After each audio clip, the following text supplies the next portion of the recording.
Hey guys, welcome back to my channel. I'm super excited to show you about how to actually put together your freelance graphic design portfolio website. So what you need to include in it to get the attention of your ideal clients.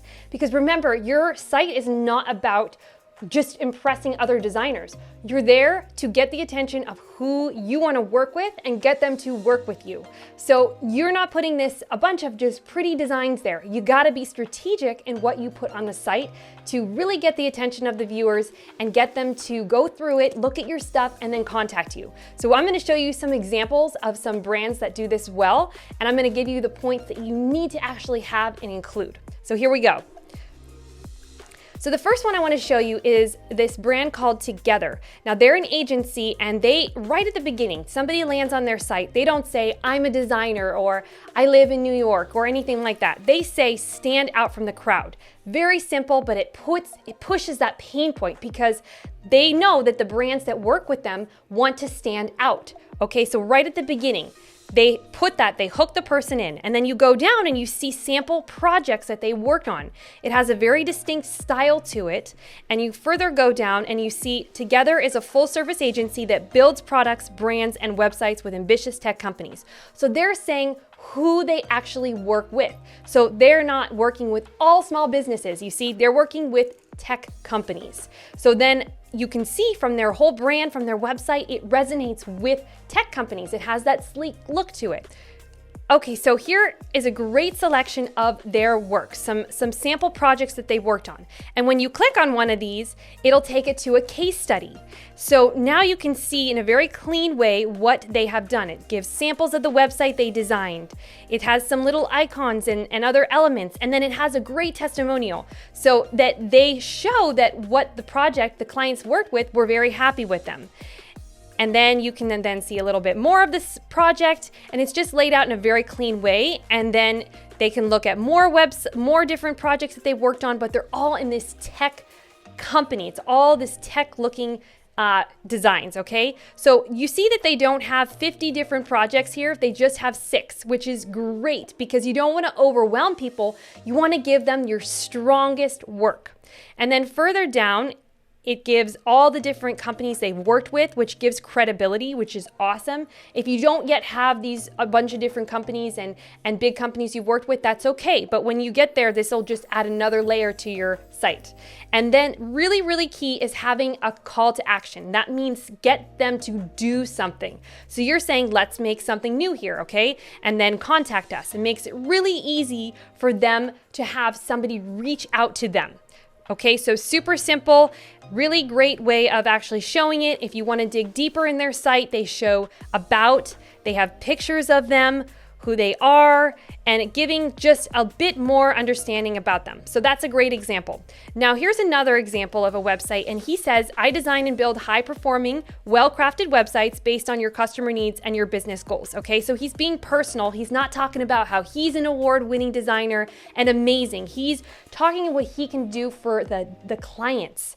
So you just remember, you're not competing with other designers here. You are actually talking to your ideal clients. Okay, so now here's some recent work, and then he gives a bunch of different projects, not 1,000 different ones, but gives a few that he is proud of, and then you can click on them and go to see the case studies. And then just want to show on this one more thing about, so here he gives a little bit about him and who he is. Let's have a chat. So there's that call to action, and there's a picture of himself. So it's obviously a unique type of picture. It's not some stock image, but it actually helps to be relatable. Okay, I'm going to show another one here. This beautiful form, perfect function. We create beautifully crafted websites that stand out from the crowd. There's that pain point, and perfect function comes as standard. Okay, so this gets the attention of who they want to work with by pushing their pain points again. Stand out from the crowd. So maybe these world-class web design have a similar type of audience as Together does. Then we go on to this one, Luster. So we help brands launch and take off. Now, this one is skincare, kind of an interesting project, but you see, we help brands launch and take off. That is not saying that we're amazing again or where we're located and that's all. You got to say what you do for your ideal clients.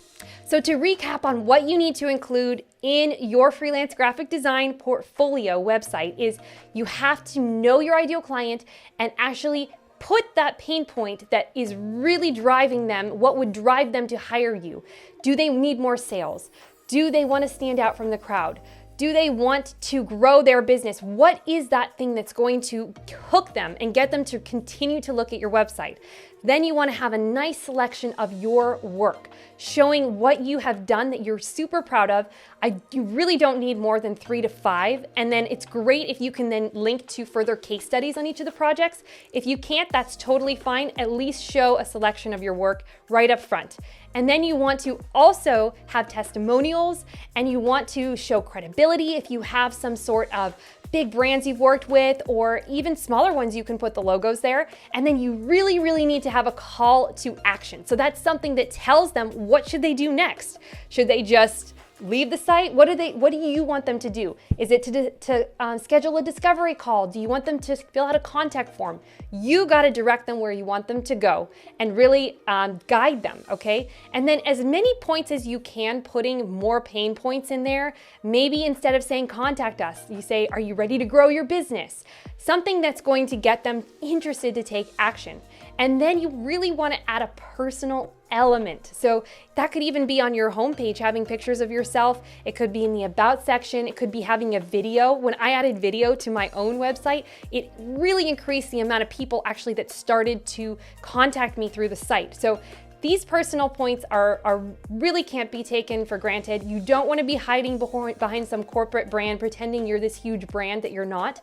You want to be personal. You want to make it so that they can connect with you. I'm excited for you to go and create your own design website to attract your ideal clients. And if you are struggling to find clients or figure out what niche you want to work with or what type of design you want to work with and really set up your brand and your design business correctly, download the free guide I have in the description below, and that's going to help walk you through and help you out. And make sure you do check out these other videos on the subject of your graphic design business. I'll see you next time.